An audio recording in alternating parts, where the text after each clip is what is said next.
Hello everyone and welcome back to the Man's Kitchen. It's me, your host, James the Food Man, and today we're going to make some very nice vegetable soup.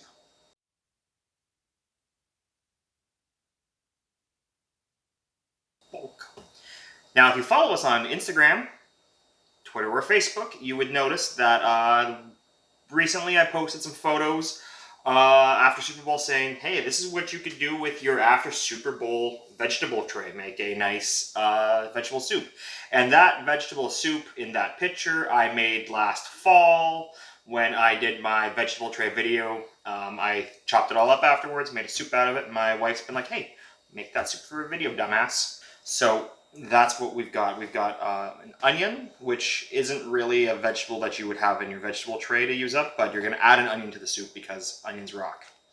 But off of your tray, you might have some carrots you can dice up, some celery you could dice up, some pepper, and you want to add some potato to your soup. I love potatoes, so we always have a bag under the cupboard. Now, you could have some other vegetables. I don't have anything else in the house, but you could have some cauliflower, some broccoli. I'll tell you when to add them in, but since I don't have them and we're just trying to use leftovers in this video, then that's what I got. So we're also going to need to make this work a little butter. We got some milk. Ooh, off to the side there is some flour and some salt. We got some oregano, some garlic powder, pepper. And let's talk about the white elephant in the room, the chicken soup base. White elephant? No, the 600-pound elephant. That's it. That's a small elephant. Why do you always see me go for the powdered stuff if I don't already have a stock made that I liberated from the restaurant? Because if you have the time to make a stock from scratch, go for it. It's awesome. I got a link over my shoulder that'll tell you how to make it. If you don't have the time for that, you get the carton. That's fine too, but you got to use that whole carton up once you open it within a couple days. I like the powdered stuff because when you get yourself a nice powdered one, that's basically they take a real stock and they just keep boiling it down until it gets so thick, and they freeze dry it and powderize it or whatever. And once you reconstitute it, it's basically the same.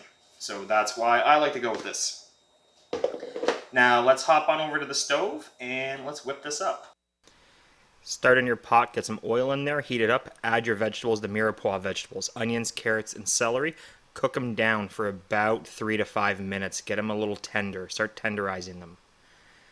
Then add your pepper, your orange pepper. I think that's what we're going to add in here. And then you want to cook that orange pepper, get it a little more soft too, get it tenderized a bit. Then we're going to throw in our butter and our flour, and we're going to stir those up. We're going to melt that butter, and we're going to stir that and mix that for about 2 to 3.5 minutes. That's going to make a white roux. So we're just going to grab our spoon and we're going to make sure that we have that all properly incorporated and mixed in, because there's nothing worse than little chunks of flour and roux in your finished product. It can ruin the soup. Now we're adding our garlic powder, and we're going to put the water in.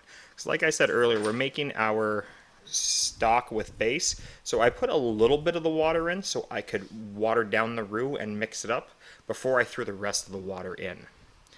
Now that the rest of the water is in and we're mixing this up, it's ample time to throw the potatoes in, because those are going to take about 15 to 20 minutes to cook. So with that in mind, if you were going to use some frozen, oh wait, there we go with the soup base, and that's what's going to finish our water into a stock. We're going to add some Indian masala. I like to put that in vegetable soups, and there goes some oregano.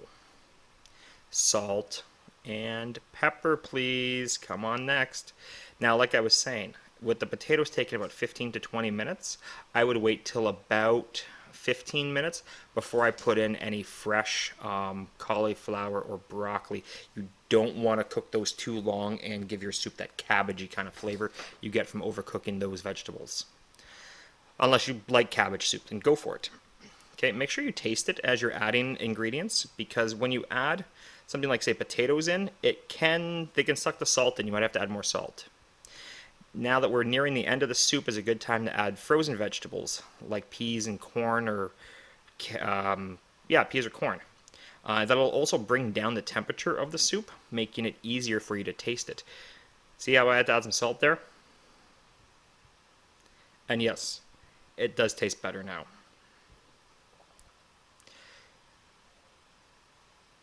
Okay, let's get that piece of potato finally. Once you get fixated on wanting a certain piece, you just have to hunt for it. Now we're going to add the milk. I like to use just enough milk in these soups just to turn the color.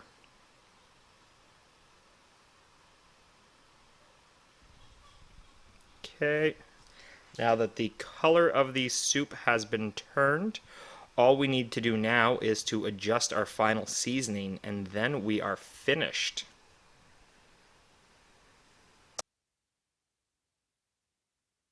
Alright guys, you just saw how easy it was to make yourself a nice vegetable soup, and let's see how good this tastes.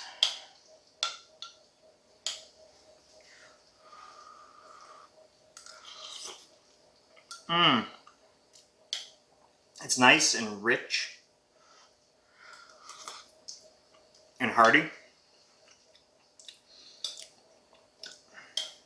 And that last minute addition of the frozen vegetables brought the temperature down enough that I can eat it right away. So, if you enjoyed watching today's episode of The Man's Kitchen, hit that subscribe button, hit the like button, and leave some comments down below. Thanks, and have yourself a great week.